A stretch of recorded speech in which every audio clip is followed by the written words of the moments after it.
I'm talking about when I say Google Business Profile. Yes.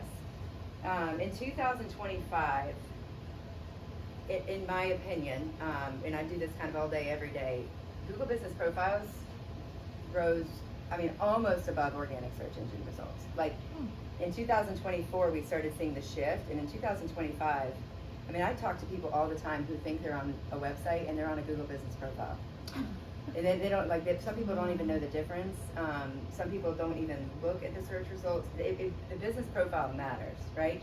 The search results definitely matter, and they give us a lot of flexibility on being really engaging. But you really want to set your good Google Business Profile up, right? You want to give it the same amount of attention that you're giving your website as far as a setup level, right? It's not going to cost as much to set up, of course, but it is really, really, really important. The primary owner should be you, the business owner. Anybody that works for you, no matter how much you love them, they could come and go, and they could, just anything can happen. And it's very difficult to become the primary owner without having access to that human, right? Without saying, hey person, can you please switch me to the primary owner? It is basically impossible beyond that. And if you have 100 reviews, I just would hate to see something happen. So make sure you are the primary owner. And when I say you, I mean you're like Rebecca at unitamarketing.com is the primary owner, not contact at, whatever it may be. It should be you yourself. You should have a couple more admins, right? You can't do it all yourself.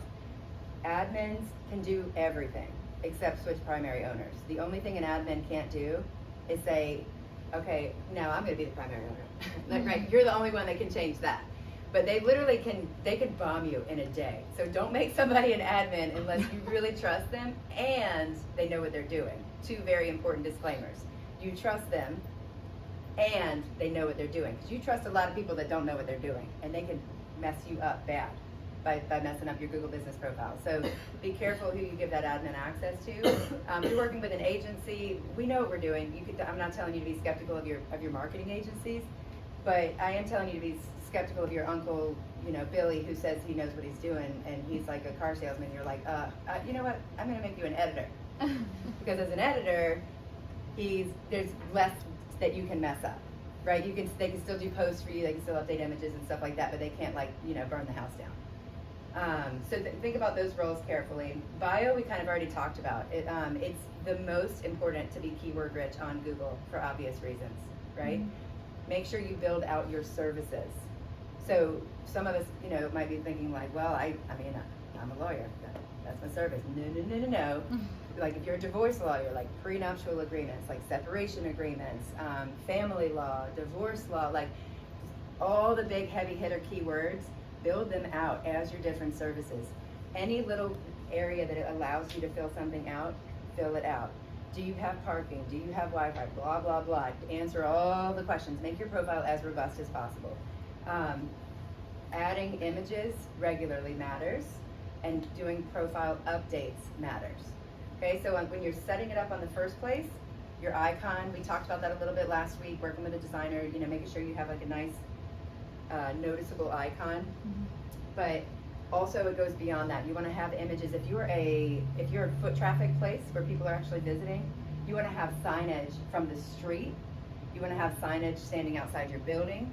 You want to have signage of somebody opening the door, maybe even a little video of like somebody walking in. Like the more the merrier. The waiting room, the treatment room, the coffee maker. You're serving bougie coffee, show it off, right? People love that. You have fancy soap in your bathroom, show that off, right? Like if I was Harmony Bird's Nest, I don't know if you guys have seen these bathrooms, but definitely hit them up before you leave, both of them, they're really cool.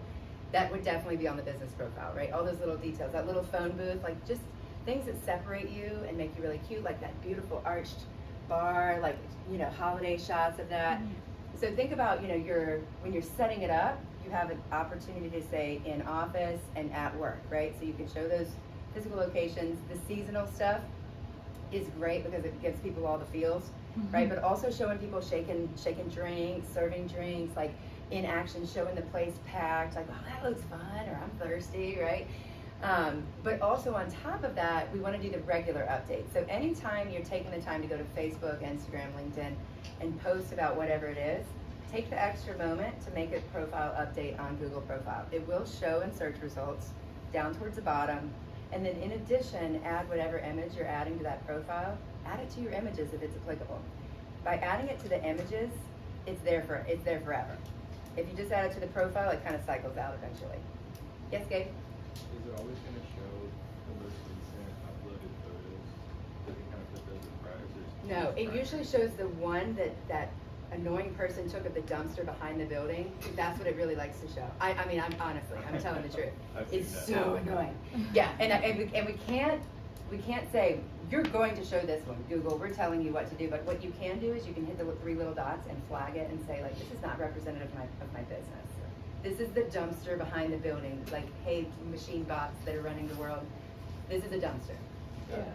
My worry when you said like the seasonal stuff is like, you know, we put pictures of like Christmas or something, and then you know the Christmas ones pop up like in the summer. Yeah. Like, so I don't see that happening very often. It's more of the streetscape pictures that we don't like, or like one of my clients had a van. It was like literally a van for another business. Somebody had taken a picture because his van was also in the picture, but like the van of the other business was in the center of the image, and that's what was showing. It was so stupid. I was just like, you know, so at a certain point you just flag it and flag it and flag it and kind of just, you know, hope it works out. But yeah, so if it's a very specific holiday image that that wouldn't work well if it popped up, that would look really weird in July, that's a perfect example of something to bring on to your profile update, like as an update that will cycle out, but not adding as a permanent image. Yeah, I was, you know, and I'm glad you said that, Gabe, because that probably was a bad example for me to point out. I was just thinking like with Bird's Nest, like all the vibes with the poinsettia, like it's just so beautiful, and it kind of, I'd almost want to see that. Like if I saw that in July, I'd feel like, oh wow, so pretty, you know. But yeah, normally most of our decorations are kind of cheesy and would be kind of silly in July. Yeah, I know mine are. Any other questions about that? No? Oh, yep, Gabe? For the updates, do you kind of treat it almost like a social media post? Yes. Okay. Yes. We keep it a little bit briefer because only a little bit shows, and then you have to click more to see more. So make sure that the most important part is in the top. Other platforms, Facebook, Instagram, you'll see the whole thing all at once. For the most part, sometimes you don't. But Google Business, you see about 160 characters. So generally speaking, we keep those a little bit tighter, a little bit more keyword rich, a little bit more engaging on the front end, where normally it would be kind of like teaser, meet, call to action. It kind of starts with like a, hey, you know, check out this blah, blah, blah, or whatever. It kind of starts with an action-driven statement. Does that make sense? Okay, so Facebook company page. Oh, do you guys want to talk about Google reviews at all, how to handle those? Do we have any questions about that? Yes? Okay, let's go back to that for a second. I just thought of that. It's not on the slides. It's not on your handout, but we do help people with that a lot. If you get a Google review from somebody that is a stranger that might be reviewing a different business or just might be jealous of you or mad at you because your hair looks good or whatever it may be, I want you to know you can flag that review. I also want you to know that you don't really have any power. It is machines that we are talking to, not humans. And I had the best review. I mean, it was the best. It was so good. And it was so good that Google was like, that's too good. And they took it away because it had keywords in it. Which they tell you they want keywords and that it helps you show up better, but at the same time, if it's too keyword rich, then they take it away. And I flagged it and I said, hey, there's a support system. You guys can call me. I can help you with this. It usually works. They waited 6 weeks on this one and just told me last week, nah, you can't have that review. I was like, okay. Yeah, so there's very little control that we do have, but at the same time, we do have some power in that we can flag reviews that are inappropriate. If somebody's using bad language or using terrible grammar, and you could tell they were just like red hot mad and just, bleh, a lot of times they'll take those down because they're clearly driven by anger and not clear thoughts, you know, those kinds of things. But the best thing to do, flag it immediately, right? And now if it's a person that you know that you did them dirty on accident, like, you know, your office staff was rude, they were having a bad day, and, you know, you're a business owner, you're hustling back there, but you don't have control over every aspect of your business, the best thing to do is contact the person directly. Do everything you can to make it right, right? And once you've made it right, once everybody's feeling good, then you gently say, so about that review, right? And a lot of times they'll take it down themselves, which is the best way, because that's the only way we can say for sure it's going to go away is if they manually take it down. So, and soliciting reviews is very important. We can help you do that too. Reviews matter a whole lot. So anything you can do to get a review. And it really hurts when they take them away, but it does happen sometimes. So for Facebook company page, the most important thing to think about with Facebook is how to set it up in general. Like, where do I start? And the answer is in your personal Facebook page. Okay? Now, if you have a lot of things happening on the marketplace on your personal Facebook page, it might be helpful to create like a kind of a blind account.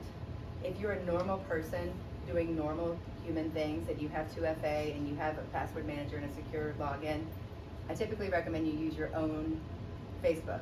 Up in the top right corner, you can click, let's see, 9 dots. I wrote it down so I wouldn't forget because I can see it, but I can't. So there's 9 dots in the top right corner. You select page in the right column under create. So you'll see a little column that says create, and you select the page. Why did I bother to write that out? Because group is not a page. And a lot of people create groups and think they're creating a page. If you are creating a Facebook page for your business, it should be a page. Page is kind of the Facebook jargon for business. Ensure at least one other person has full control. So on Facebook, it's just like Google My Business. Make sure you trust them and they know what they're doing, right? Because you can be out in Bahamas unplugging and somebody can send you a great lead and all of a sudden, you know, so there's a problem and da-da-da. You need somebody who can do all the things, right? They don't need full control to your page, to your personal page. It's very important that you understand when you have a Facebook company page, you can share access to that company page with another person's personal. So when you're in Facebook, you can toggle between your personal and your company. And that person, once you give them access, that person will be able to do the same thing. So they're not actually gaining access to your personal Facebook. Any questions about that part? Profile ID. This is something that a lot of people miss. Some of this stuff is kind of intuitive, Google it, whatever, but profile ID, you have to set it in the back-end settings, and you can Google how to find it, but make sure you do it, because what happens is if you don't actually set your profile ID, your URL of your Facebook address is going to be a bunch of numbers, and it's very messy. And you've probably seen that for some people, and you wonder why does theirs look like a mess and others look really good. It's that one little quick setting. It's called the profile ID in the back end of the settings. So one of the main reasons that I recommend people use their personal Facebook page rather than creating Jane Doe and creating their company page through that is because you probably have been on Facebook for a while. It's not new, right? You probably have some friends, and those friends probably have some friends. And you can leverage that. You can invite your friends to follow your company page. I'm sure everyone here has been invited to follow their friends' company pages. You know, it's nothing new, but here's what is new. You have to invite them, y'all. Like, people do it when they first set it up, they invite like 20 people and then they forget. And then they wonder why they have 15 followers. Keep inviting people that you haven't invited before. You know, rather than inviting all 200 all at once, you can invite, you know, say 50 and kind of keep your eye on it, and invite another 50. And you know, a year from now, you might have gained a few other followers. So just, you'll be able to see who you've invited and who you haven't, but just keep up with that. That's the easiest way to grow your Facebook following that people kind of forget about. Any questions about that? Instagram. The big trap for Facebook is not setting up your profile ID. The big trap for Instagram is toggling to a professional account. I see all the time people set up Instagram pages for their business through a personal, like, you know, I have Rebecca N. Werner, and I have at You Need to Marketing NC and at You Need to Yoga NC. Like, it's very important that you don't have a personal Rebecca N. Werner account with your business name tied to it. And there's nothing broken about it, but your functions are way decreased. When you have a professional page, you can have a call to action, you can have your URL listed, you can have your address listed if you're a foot traffic location, and you have a little bio too. So it's very helpful, and I recommend that people set up their Instagram using their mobile device. Up until I think it was about 2 years ago, we were having to post for people on Instagram from our phones. I mean, it was only a couple years ago that we could actually post from desktop. So there's still a company that's driven by mobile usage. So go to your cell phone to set up your Instagram profile. You're gonna have more success that way. carefully consider the first URL in your profile. What I mean by that, in your actual profile, it'll have your name, you know, we're a full-scale marketing agency specializing in SEO or whatever, your little profile statement, and then you're gonna have links. You can have more than one link. Most people, logically, would put their website, right? YouNeedToMarketing.com. You'll see if you look at our Instagram, you'll see something called a link tree. Raise your hand if you're familiar with link tree. Okay, half of you are, half of you aren't. So the ones of you that are, take a nap real quick. Linktree is basically a get around for Instagram. It gives you the ability, in your posts, you can't link to anything.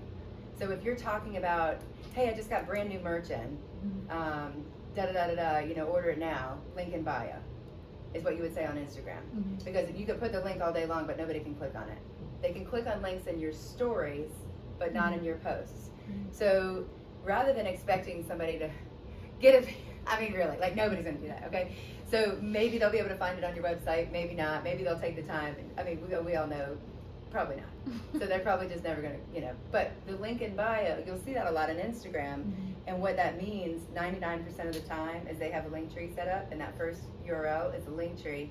So you click on that first link, and in Linktree, it's just a list of links, right? And you can pretty it up. You can make it consistent with your brand, with same coloration.